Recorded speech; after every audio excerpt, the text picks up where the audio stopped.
what it is and what it do. There's a whole bunch of these already on here, but this is the freshest one, and the freshest one is the one you need to watch. It's the hottest. What is it? They call it the hottest party at the SummerSlam. Well, guess what? It's the hottest party that TSK throws. This is our review of SummerSlam. What's happening, everybody? We're not in the full form. 3 out of 4, not too bad. It's DC. It's Rob. No Harold. He's out doing the Uncle Duty. Uncle Harold, if you will. Uncle Duty. I'm just going to call him Uncle Duty from here on out. Uncle Duty. Uncle Duty. Who needs Uncle Howdy when you got Uncle Duty? When you got Uncle Duty. He's doing the uncle thing. We're watching the SummerSlams. Hey, not gonna say that this was a bad show. Not gonna give it some shit and say it was like, wasn't the greatest thing ever. There was some things that I could critique about it. Like a whole lot of interference. I think all but the Braun Breaker Sami Zayn match had interference. Some of the dorks are going wild on critiquing this show, though. Like, holy crap! Oh no! Like, you swear it's like it was the worst show ever. I mean, what? Again, and you're talking to the AEW posse here. What I will say, to quote one of the absolute greatest, Bryan Danielson, fans are fickle. Fickle. Like, we tell them what we want. They give us what we want, and no, I don't want that. No, I don't want it. What, like you said, Mo, was it a perfect show? No, but it was a highly enjoyable show. It was exactly. It was enjoyable. It was a stadium show, whether it was sold out or not. And for those who are going to critique a stadium show, you just stop it. Stop critiquing. Let's enjoy wrestling for what it is. And one of the biggest stories going in wrestling was the Battle of Dom, if you will. Who gets Dirty Dom? That just sounds disgusting as it is. Liv Morgan, Rhea Ripley for the Women's World Championship. This is Rhea's first match back since being hurt. Get right on into it. A lot of people hate Dom. He was obviously one of the most audible things all night long. The boos for him are ridiculous every fucking where he goes, even inside of stadiums in the middle of Cleveland. His trash ass mustache. It's all of it. All of it. I love how Pat McAfee was at the end, but we'll get into the end of the big idea. Yes. Both Pat and Michael Cole were great. This was it was shades of JR and Jerry the King Lawler in a lot of ways, but we'll get into the matchup itself. And this was the blow off. This was the blow off that a lot of people have been wanting because Liv is the one that took the belt off of Rhea, and then it turned into it had nothing to do with the belt, it has everything to do with the man, which I don't know what man eats only dino nuggies, so. A sophisticated man. Sophistication. A man of class. Sorry. Chicken tendies. As long as they're not dino nuggies. I just had a whole bowl worth. But dino, all right, let's go. Chicken trippies. Let's go. Fucking chicken trippies. Anyway, so the battle for Dom, if you want to go back to the fucking 2000s, there was the battle of the custody battle of Dominic Mysterio. Also and now at a it's who gets to wake up next to him. That's what I was going to say, also at a SummerSlam. Hey, there you go. Way to plan it. So there was just the smallest, minutest little bit of, you couldn't really tell, is Dom trying to screw over Rhea or is he trying to help her? We all know what it was. We could see past the facade, if you will. We could see past the story itself, but you could play it up either way. When he takes the chair from out of Rhea's hand so she doesn't get herself disqualified because, she's not the champion. She doesn't have the champion's advantage. Small things like that. And then there was that's when Liv ends up getting the chair, hits her finisher on said chair, all while Dom's being the world's biggest distraction, like a giant Jahoob jumping up and down. Liv gets the 1, 2, 3. And this is, you already seen it coming. You could have easily had played it where Dom goes in there to console Rhea, and we maybe stretch it out a little longer for no good goddamn reason, but we don't. Instead, he goes right to the new piece, if you will, helps Liv up, and they start making out. Right there in the middle of Cleveland, and Rhea is heartbroken and furious all at the same time, and I don't know what, this is exactly how it should have ended. Yeah. This is exactly how it should have ended. Yeah. The seed was planted for the Judgment Day to crumble, which we'll get into it in a minute. But this was done well. It was a very good opener. It wasn't the greatest women's match you ever seen. Was not.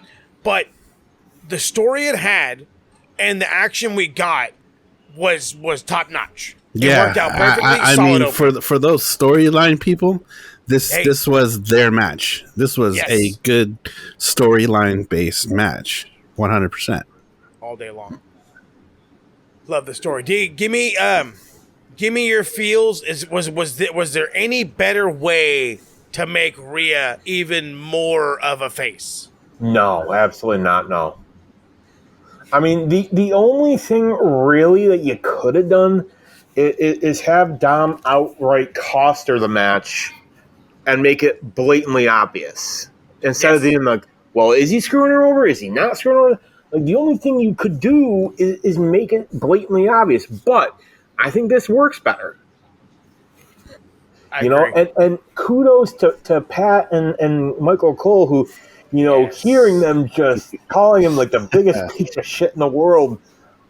Like, honestly, the two of them are like the second coming of JR and Jerry Lawler. I say it all the time. This is all Pat McAfee's fault. Because the reality is when he decided he was going to be a part of commentary, he wanted, and even when he moved to ESPN, I want to be me. If I can't cuss, fine, I can work around that. But I still want to be me. And him being him has somehow brought life into Michael Cole, where you're not so annoyed of hearing him, you're actually laughing at him and going along with it, and you're even excited with him. Exactly, you finally like him. It took 25 fucking years, but here we are.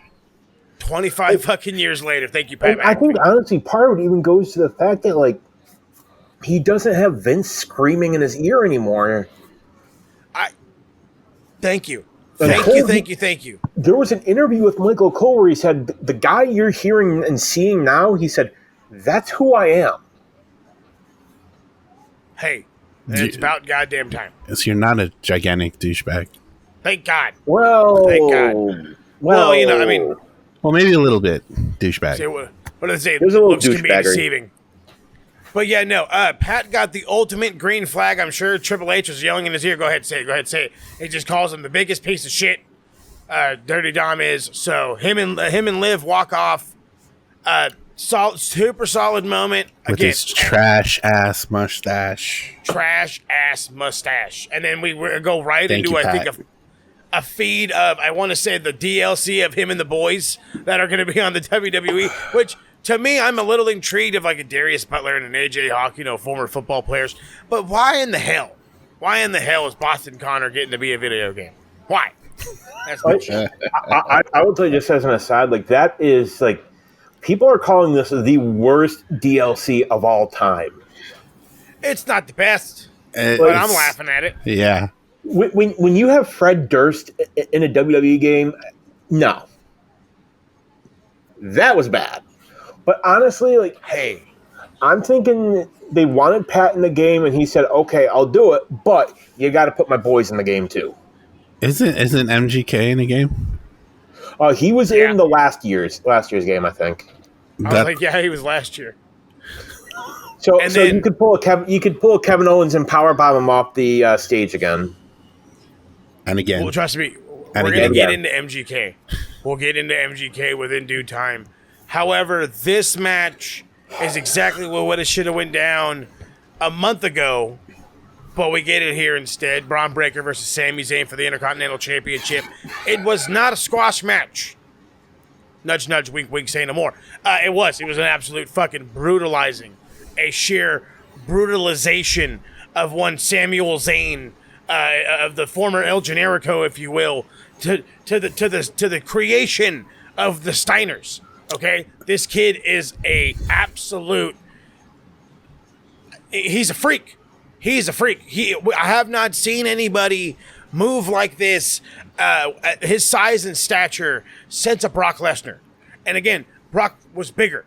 So what does that tell you? Okay, I mean, it's kind of hard to compare to Brock, but hey, this guy's fucking close. and the genetics for him are there. The in-ring prowess is there. The microphone prowess. The playing up the heel is everything. He's dialed in, and not 2 years ago, he was running a football and blocking defensive linemen for the Baltimore Ravens. Wild. So it's absolutely insane, but there's not too much to go into this one. It was just very good. Braun's a madman. 5 minutes, 40 seconds. Sammy is, I had no idea he was a 4-time Intercontinental Champion. Yeah. Absolutely. I'm still dumbfounded. It's been a rough 4 years, so guaranteed you don't remember half the shit that's gone down. Cocaine is a hell of a drug. Hey. So I gotta ask you boys the obvious question. Are we strapping a rocket to Braun Breaker? Is he like holding the IC belt for like a year? Why the fuck not? You know, he'd go have it a while. I mean, I don't think we're going to get another Gunter style reign. I don't think we're getting that. Mm-hmm. But he's going to have it a while. If we can hold it till Survivor Series, I think LA Knight against Braun Breaker would be pretty solid. Hey, yeah, I do miss those where it's the champ versus the champ, and I think that might actually kill. And perfect segue. We'll go right into it. I mean, the Braun Breaker match is not too much to gloss over, but in reality, again, it was just a literal beating. Why the fuck couldn't they do that last pay-per-view or PLE? But I guess that's another. You need the title. You need the big title changes for the made to one of the big four. I guess. I don't know. My guesstimation is you want to make Braun look human, which was a bad idea. Speaking of somebody who's, and I'm going to say it, not human, Logan Paul defending the United States Championship against L.A. Knight. Yeah. Attaboys. And this match was way better than it fucking should have been. Logan Paul has no right. He has no right to be this good. He has no right to be this talented.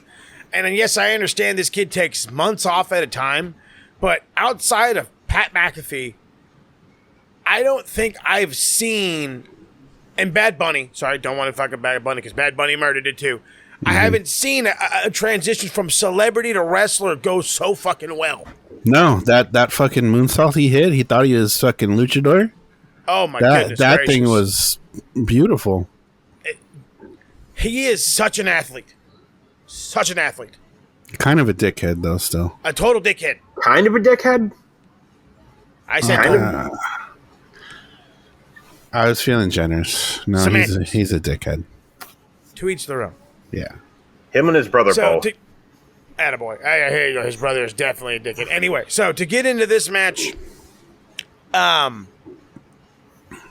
Knight, I love this guy to death. I've always made the jokes to some. It is a joke, but at the same time, it's also kind of not a joke. It is a poke and prod at him. He is a full-on mixture of Stone Cold Steve Austin and The Rock, but you have to take whatever moveset you can get from whatever fucking jabroni from the AWA in the early 80s, because that's exactly how LA Knight wrestles. He's just a clubbering bastard, and he gets some stomps in, and he doesn't really do anything special. He's just out there just to wrestle, and that's fine, but it's very plain, and that what I think made made Logan Paul look that much better. And then we had we talked about the moonsault, but I got to talk about the fucking shoot brain buster, super brain buster, if you will. That avalanche brain buster. It was just a man could have died. Yeah, somehow. We called it. We were just like, oh, him dead. Call his mama. Him dead. It looked so bad. He goes up. It's this pop-up superplex. Okay, that's fine. Somebody didn't turn. My guess is Logan didn't do something, and then it took all of LA Knight's strength to keep this kid from going completely back the other way. And as he's holding him up, and they get about 2-3 inches from the mat, and it just gets out of a brainbuster. Just gets out of it. But it was crazy gnarly. Logan is thanking all of his fucking stars and then some. That's when we start to get the outside interference. Every single time Logan Paul has had a match, there's been some form of outside interference. We got Michael Cole yelling at some fucking Jahoob named Jeff. Yeah, kick that dude's Jeff ass, or whatever the hell he was saying. So they're beating up he's beating up two Jahoobs. That's when MGK literally has somebody's outfit from 2001, and he's wearing it here in 2024 because, you know, the kids. Got to be there for the kids. This guy's pathetic. Takes off this chain that's obviously fake jewelry and has brass knucks on it. Logan Paul goes to use the brass knucks, and it ends up getting reversed. LA Knight hits his move. It's all whatever. The thing that's pissing me off about, and I have to keep it with this one with MGK, is he ends up trying to be like a face later on in the night. And at the same time, he's fucking from Cleveland. So why are you, a guy from Cleveland, trying to keep the belt off of some guy who's not from Cleveland, by the way, who's like besmirched the fucking Miz, who you don't want the bad guy winning in your hometown. He could be a hometown hero. No. Instead, he's just an asshole who got in the middle of the whole shibiggity bang. But LA Knight wins his first championship here in WWE. Thank God. Took fucking long enough. Should have been NXT champion. Yeah. Should have been NXT champion. But this is where I'm going to start asking y'all questions. Rob, is this a good start on the LA Knight redemption train, if you will? This is a fucking late start to the LA Knight redemption train. This man had so much momentum, so much fire, so many things going for him. They brought in a couple of new guys. That knocked him a little further down the card, and they just kept bringing him, and it just kept knocking him further until people stopped caring. And maybe this is a step in the right direction. We'll have to see. Hopefully he gets a lengthy reign out of this. Please. And he can get some momentum back because he had it. Please. Yeah. DC. Yeah. DC, tell me about how good for no goddamn reason Logan Paul is. Honestly, like you said, he has no business being this good. And like you mentioned it, and with the exception of Pat McAfee, I can't think of any other celebrity, like even ones that have turned wrestler regularly, I can't think of any celebrity that has been this good. Like I think back to WrestleMania 11, Lawrence Taylor and Bam Bam Bigelow. Lawrence Taylor was gassed in like 2 minutes. Oh yeah, he was. He was. Like, Homeboy couldn't do it. Some say they can go, but they can't. You have Pat McAfee, who, in the 2 matches he had an absolute classic with Adam Cole. Mm-hmm. Baby. And then he competes in a fucking War Games match, dives off a cage. I mean, here's somebody who doesn't need to do this. Facts. My man's is on side quest. He really is. He has no reason to do this. And neither does Logan Paul. But that's again, this is what makes him above the rest, if you will. And it made him a very good United States champion, regardless of the amount of, or lack thereof, defenses, I should say. But LA Knight's got it now. It'll be on TV. It'll be praised and waved and shown off. Right on. Yeah. This next one. Okay. Nia Jax versus Bayley for the women's WWE Women's Championship. It's whatever, SmackDown or whatever have you. So Nia Jax has been good at two things since she's been in this company, and has only improved on those two things since she's lost some weight. And that is the ability to throw her ass into somebody, whether it be off of a Samoan or a Banzai drop or a splash into the corner. And somehow, some way, in the land of don't punch people for real, she's very good at punching people for real. Yeah. So, and again, she's only improved since those things have happened. And that's what this was. This was I'm the monster, Bayley's the little person, and it played out very well. It was Vader versus the 1-2-3 Kid, if you will.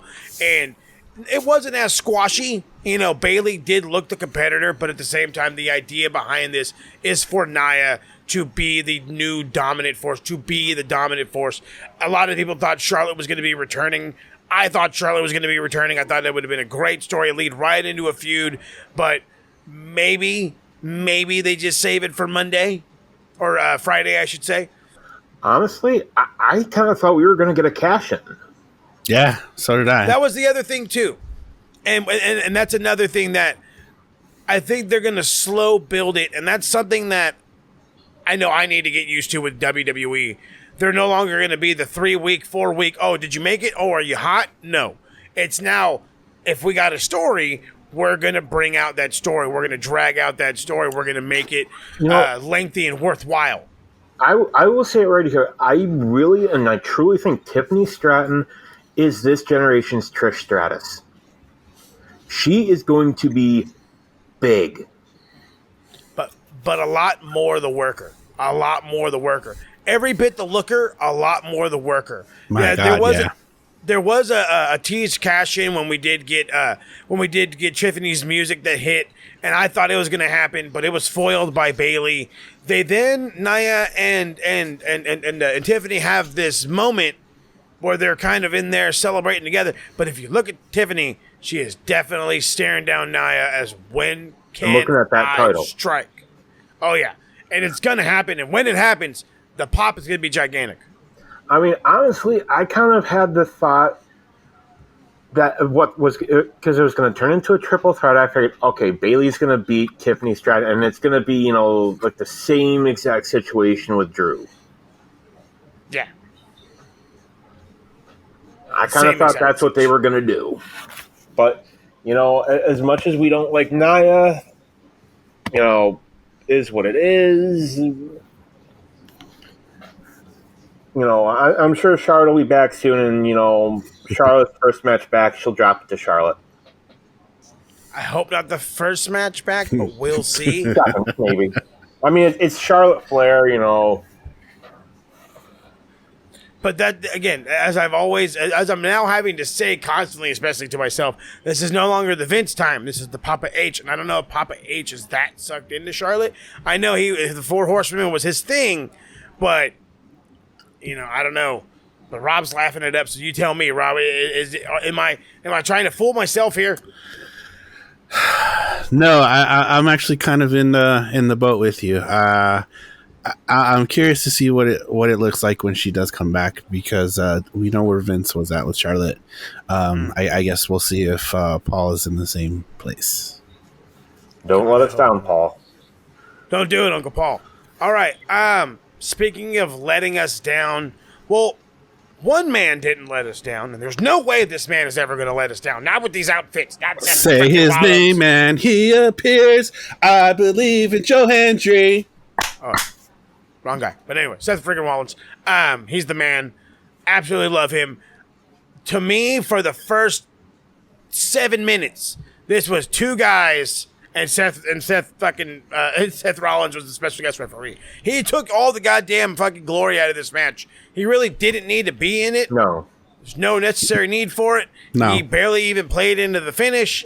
It was more of a consistent distraction for Punk. And that's constantly even what he was telling him. I think, honestly, this match was Punk trying not to get hurt. 1,000%. 1,000%. Because this was very dull, and it took a while to warm up. And then when it got going, it barely got going. And then when it started to really pick up steam, it ended. It stopped. It stopped for the fucking pushing of Seth and him not DQing fucking Punk. And then we got to the finish. And by the way, again, you talk about being safe. That is not a normal ass Claymore. That was, I don't even know what. That was, I don't want to hurt him again, Claymore. So there was at least 6 different times where that tricep could have been gone. Gone. Again. Gone. It would have been the other one this time. Yeah. So I got some old school crazy fan thinking for a second here. So I want everybody to put your thinking caps on, and I really want you to think about this. Don't boo me now. Think about it for a second. So when Punk came back, he was the quote-unquote uncrowned AEW World Champion. when he left that company, he never lost the belt. He didn't compete until just right now against Drew McIntyre. Drew McIntyre is the rightful AEW World Champion. Yeah. Yeah, technically he is. There you go. The fucking internet is going to go wild. You heard it here first, folks. I had to do it. Drew because I was is literally your thinking to AEW myself. World Champion. I was thinking to myself, I swear to God, he never got rid of the belt. So Maybe it's now, in his refrigerator. he's all elite, goddammit. He's all elite. We always kept teasing that he was going to leave, and he's fucking out of there now. Why? Because he's the champ. The champ is not there for long. Anyway, let's go on to the new one, or actually, to crown a new champ. Gunther versus Damian Priest for the World Heavyweight Championship. I did gloss over the backstage antics of the Judgment Day. So, to get in them very quickly, when we were opening up the show, you can actually see, I can't remember the poor lady whose name, the reporter, which, by the way, this show started at 4 o'clock. The pre-show started at 1 o'clock. They had a 3-hour pre-show with no matches. Jackie Redmond, that's her name. Thank you. So Jackie Redmond is standing in front of the Judgment Day's door, and on the Judgment Day, it's fucking kind of scribbled out, but it says liars. So again, we have the entire thing that goes down with Dom and Liv and Rhea. So Damian Priest is pissed off, and he kicks his fucking way through the locker room door, and he goes right to Finn and grabs him by the shirt. Did you know about this?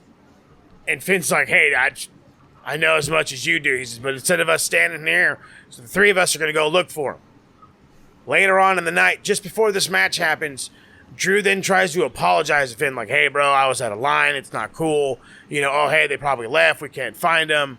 Now there's animosity still. You can feel the tension. And then out goes the match. And very good match, mind you. Gunther, this guy could put on a fucking. He is the bigger version of a Kota Ibushi. You give him a blow up doll, granted it would be flat by the end of it, but he would fucking make that thing look like $1 bazillion. Good lord, that is. It'd be flat after the first chop. Hey, and he would still be able to work with it. But then again, a lot of praise to Damian Priest. The kid has only gotten fucking better since he's gotten to WWE. Can we acknowledge how hard he chopped Gunther? Like, oh yes. So thank you. Was busted open. I appreciate you for that one, D. I do, because the reality is we've seen the Dragunovs, we've seen the Finn Balor's, the Jordan Devlins, whatever his fucking new name is now, and you've seen just the pure ripple of guys' chests due to the hand of Walter. Well, guess what? You got a guy near your size who said, fuck it, I'm a karate man. I'm going to chop you a little bit harder. And he's bleeding. His chest is bleeding, as DC pointed out beautifully. There was a spot where he's wiping it off and rubbing his in his hair and shit. And I'm just like, I have never seen a Gunther like this. Never. Not back when he was Walter and PWG. Even he wasn't that sick of a crazy fuck then. But here he was. Here he proved that he deserved, that he should have been for months now, the World Heavyweight Champion. But Damian had a good run. He was the man for a while. But again, animosity from the fucking Judgment Day. So out comes Finn. He's trying to play the cheerleader. He's trying to help. He ends up causing a distraction, leading to the demise of Damian Priest, who, by the way, was just kind of, I don't want to say no-selling this choke, but he was kind of no-selling the choke for a little bit, because good God almighty, motherfucking guy would not go out. But when he did, we get a new World Heavyweight Champion in Gunther. This is going to be the guy who is going to somehow, some way, be one of the biggest names in wrestling, and he does nothing flashy. Nothing. He doesn't have the coin drop like Okada, who, again, in reality, he doesn't do much flashy anyway. He doesn't have the over-the-top charisma of a Naito. He's not a Kenny Omega. He is a absolute just destroyer of worlds, if you will. And he's going to hold on to the biggest title in Raw. He kind of reminds me of, like, Kenta Kobashi, you know? Ah, beautifully put. Yeah. And, you know, I gotta say, that belt looks perfect on him. It's made for him, bub. He's made for him. He's gonna hold that shit forever. He ain't dropping it anytime soon. Not at all. He's not dropping it anytime soon. The but we already Ring got to start General is gonna hold that for a while. a mean while. Speaking of a mean while and him holding it onto it forever and ever and ever, who's his first victim, Rob? Oh man, I kind of want to see him go against Priest again. I really enjoyed the fact that Priest really brought it to him. I almost felt like some of those chops were shoot. Like oh brother, you hit me, I'm gonna hit you twice as hard. And then some of them elbows to the face, man, those had some stank on it. Like I was really expecting my boy to just to hit the stance because Damian Priest is a Gold Glove boxer. Yes, he is. He will legit knock you the fuck out. He's a legit. This gave me all the PWG vibes. Yes, this was not Damian Priest. This was Walter versus fucking Punishment Martinez. And it was awesome. I want it again. You know what I want again? Give me Ilya Dragunov again. See, now I can absolutely see in one of the him being his first one, or maybe even you can do like a Finn. You know what I mean? The guy that cost Damien, you can have him Finn do it, and just have Finn get the shit beaten out of him. The crowd will love it. People will love it. Damien will love it. But I like it. I love it. Go ahead, D. I gotta think. We got Bash at Berlin coming up in a couple weeks. End of the month. I think it's August 31st, maybe. Something like that. So, do you do Ilya and Gunter for that? I don't see. I think that would be a good one, or you could do like any one of the UK guys at this point. I mean, I'm not trying to spitball them all out there, but I just mean any one of them would be a good enough match for him. You could save the Dragunov for a different time. Maybe it would be perfect for Berlin, but at the same time, I'm still thinking you could go with the Peter Dune. Maybe you can go with a Tyler Bate. Tyler Bate hurt. Oh yeah, him gone for a while. Tyler Bate. Yeah, him gonna be gone for a minute. Honestly, maybe you have Ilya be the guy to take it off Gunter. You see what I mean? It worked perfectly in NXT. In like a year. Yes. Or maybe you have Drew versus Gunter. That would slap. That would slap, and I mean that would definitely be a banger in the middle of Berlin. Oh, that would be great. So again, a plethora of guys to go up against Gunther. I love this move. We have to go to the main event because that's all we got left. Cody Rhodes, Solo Sikoa in a Bloodline rules match for the WWE Undisputed Championship. We got Pharaoh. We got a lot in the entrance. This was a good 3+ minute entrance. If not way longer than that, I should say. Probably closer to 6 or 7 minutes even. Because we had Pharaoh. We had him just shaking rando motherfuckers' hands. And then we got the Glock. The Glock was there talking about, you got friends in the back. Don't worry about it. You got friends that have your back. And just go out there. And this guy didn't give a shit what Arn said. He was just gleaming ear to ear. The biggest smile on his face you ever did see. It was like his daddy had came home, if you could. You know what I mean? It was just. Did you bring the 45, Uncle Arn? Uncle Arn, I missed you. And it was great. And then we get into the match, and it was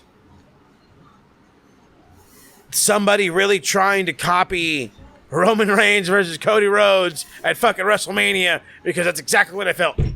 It felt exactly like it. Solo did nothing different opposed to besides the trying to do the Samoan spike. I really didn't feel like this was any different. You could have literally had blinded me and told me and just said every time it said Roman, or every time it said Solo, you would say Roman, and I would have been like, yep. Same thing. Honestly, I think the issue, at least for me, Solo's not ready. Like, he's not ready for the top spot. Thank you. I mean, it's the top you spot have a that I'm worried guy who, up until a couple months ago, wasn't regularly wrestling on PLEs. Oh. Exactly. And then all of a sudden, you have him in the main event? Yeah, I mean, people still bring up the fact that he lost 23, 24 matches in a row. And he's he the lost the tribal butt chief? ton. But the whole thing that they tried to play up, especially the commentators and Corey Graves and such, was the fact that he demolished John Cena. It's like, oh, okay, there's a lot of dudes that beat John Cena. Yeah. There's a lot of dudes. John Cena's been losing Fam. for a couple years now. I'm about to say he's on a streak is what they call it, fam. Hey. We all lose to the hairline. Undefeated. Hopefully I'll have to go against that battle. But it turned into a barrage of interference because, like I had said, everything but the Braun Breaker, Sami Zayn match had interference. And it started with Tama Tonga and Tongaloa, where I swear to God, and I love this kid. I do. But the second Tongaloa stepped into this company, he became the most uncoordinated son of a bitch I have ever seen. I swear to God, from the missed shot in the balls to the fucking he can't even run. If you notice when he's trying to attack Cody, he can't even run. My guy can't see. He only has one eye. The depth perception. I'm at a loss. Guys, maybe I'm wrong. Was he like this in Japan? Because I don't think he was. I mean, he was a little bit of a fool, bumbling fool from now and again. He was kind of goofy, but he had his botchy moments, but he wasn't. This is a different level. The shots of the balls, he might have been concussed. I don't know if you guys remember how hard he hit the back of his head against the announce table. I'm just saying, I haven't seen a supposed professional wrestler run so uncoordinately in all my days. And again, I used to do a show called Retro Rewind where we watch shit from the 80s. So if that doesn't tell you what, goodness gracious. It's been rough for that brother, but hopefully he gets it together. Hopefully. Goodness gracious. Hopefully. Kevin Owens comes out, makes the save. Then we get, I want to say, what's the goddamn kid? Jacob Fatu comes out, and this kid's the ball of fire. This kid could be the guy in the fucking main event right now and make it worth so much while. And unfortunately, and I haven't heard any different yet, he goes off the top rope, slams into Cody through the announce table, and comes up in pure agony, screaming about his ankle. And I am in disbelief. He tries to stand up. He collapses. Can't do it. This ankle is done. He's throwing stuff around. He's pissed off. I don't know if he's more mad that he's hurt, or he's more mad because he's supposed to be a part of the finish. Because then he starts yelling out spots. You know what I mean? Hey, take him in there and do this. He's yelling spots to the Tongan brothers, if you will, and it's just all this utter chaos. That's when we all had a funny feeling it was going to happen. I think we all expected a different cousin, if you will, if I could just be so simplistic, a different cousin to show up and debut here in the WWE. But instead, we had the return of the OTC, the original tribal chief. Roman Reigns comes back to a absolute ruckus ovation. We'll all do it for a good knock. And again, for a stadium that wasn't full, it sounded full and then some. This place absolutely fucking erupted. This guy walks his sweet ass all the way down there. He just fucking takes his sweet ass time, goes down, lays out Soul Square. Cody's sitting there in disbelief, doesn't know what to do, says, all right, picks up the scraps, retains the Undisputed Championship, and we get the moment where Cody's celebrating and Roman and them kind of lock eyes, and he points to his shoulder saying that he wants a shot at his belt back. We don't know how soon that's going to be. Probably it'll be fucking WrestleMania if they want to try to hold it off for 6 months. Apparently the new way they like to hang on and just drag the fuck out of storylines. Berlin, maybe? I think that's too damn quick. Way quick. That's too quick. We've got to rebuild. Sour sauce. Hey. We've got to rebuild the original bloodline back. And that's where I feel like the superhero aspect's going to come into it. The Marvel universe, if you will. There's going to be the OG bloodline versus the fucking new bloodline. And we need our wise man back. And we need the wise man back. For sure. So, again, gotta ask, the Roman return, was it the right time? Could it have waited at all? Yeah, it could have waited, sure, but I think this was a good time. Why not at the biggest show of the summer, the hottest party of the summer? Hey, I thought it was fine. For what it was, like, I'm gonna have to cop that OTC shirt though. Hey, same here. Yeah, that's definitely that's coming. So if you think about it, if you had Solo is not ready to be the top champion. So then what? You have Cody win it? You have Cody retain without? Then that would have made Solo look weak. Mm-hmm. Solo, even in defeat, still looks strong because it took Roman to do it. right. Yeah. I mean, honestly, I kind of thought Jimmy Uso was going to come back and kind of get involved. Yeah. I'm still hearing rumors of there's one of the other cousins, I forget which one. Zilla. And then there's that one. So and then there's Hikuleo, who apparently is signed but hasn't shown up yet. Well, if you think about it, if the rumors are true and Jacob Fatu's out for a month, 2 months, whatever, they got to do something with the tag titles that they just won because man, Tangaloa's Freebird rule, baby. He's not cleared. I say freeboard rule. And Yeah. you just Tongaloa. The gorillas Bring of destiny. Hikuleo. There you go. G-O-D. Or what are they going to call him? Tangaleo? Talatonga. Tonga. Well, yeah, he's real Tala. He's real Tala tall. fella. He's the tallest Tonga that we know. Yeah, That is that's why the his name name is that Tala. Vince would have come up with. Probably.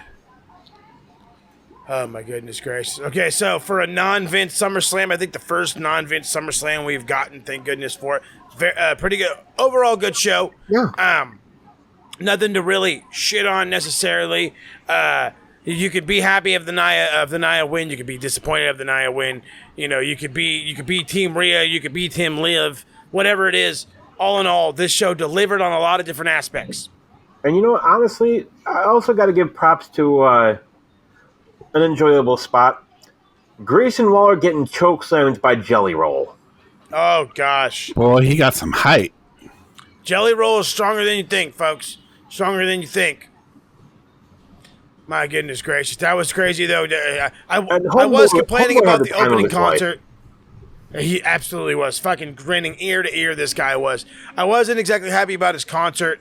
I had no idea why Triple H had to wait 3+ hours into the show to ask everybody if they're ready, as they've been sitting in the goddamn sun like, yeah, we're fucking dying out here, fam. Let's get the show on the road. Let's get it But going. other than that, loved it.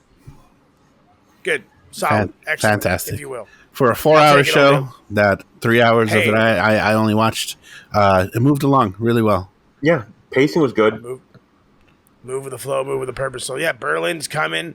But before that is Forbidden Door. Oh, no, sorry, All In. My bad. We already did Forbidden Door. All In, which is already being talked about as one of the biggest pay-per-views that AEW is going to be doing. I know I'm already jumping the gun from WWE to AEW. We've already talked about what we got upcoming soon. As you guys can tell from all the back stuff behind us, we dropped this episode first. We had 2 older episodes drop finally, thanks to copyright and all that bullshit and other. So all that's coming, and then I want to say 3 weeks from now, we'll be back with the all-in coverage. And again, it's going to be a great one. Toni Storm versus Maria May for the AEW Women's Championship. Bryan Danielson had the opportunity to finally win his first world championship, or first championship period.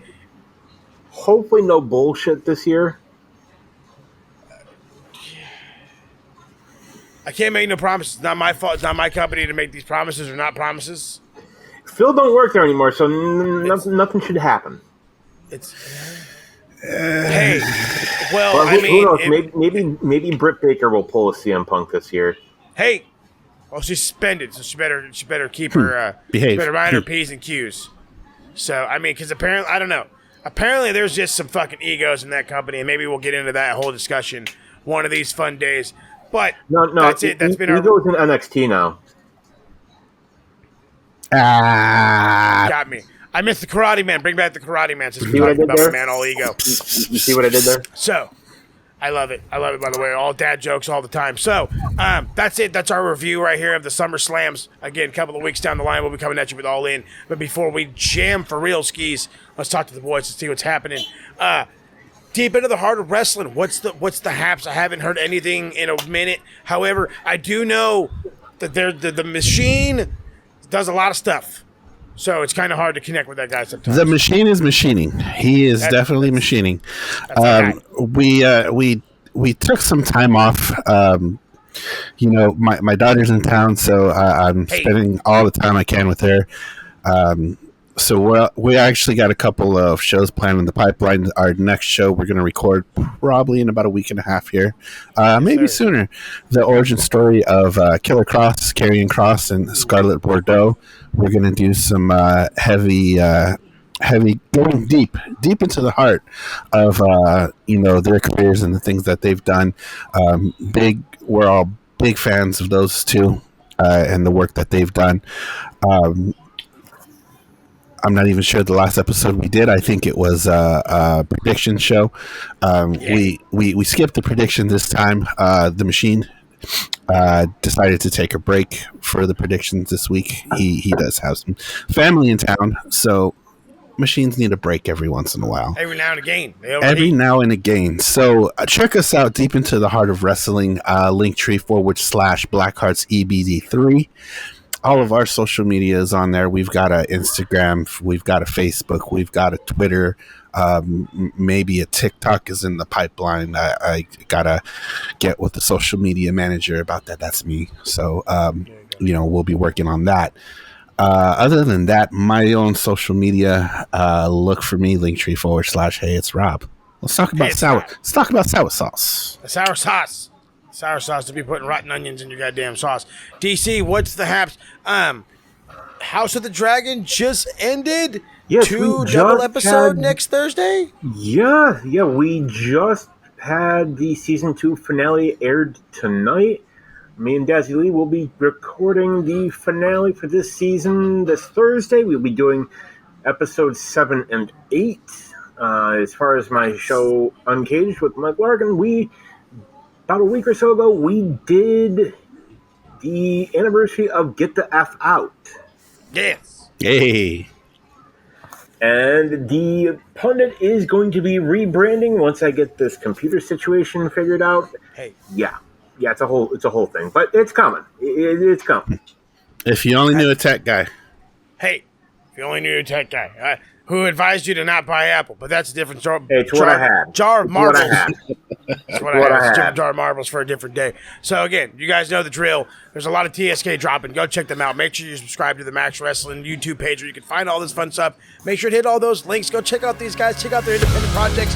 Give them some help. Spread out the love. And as you guys do, come on back when we come on back, and we'll see y'all around the bend. Hit it with the 2 sweet boys. Let's see y'all in about 3 weeks for All In.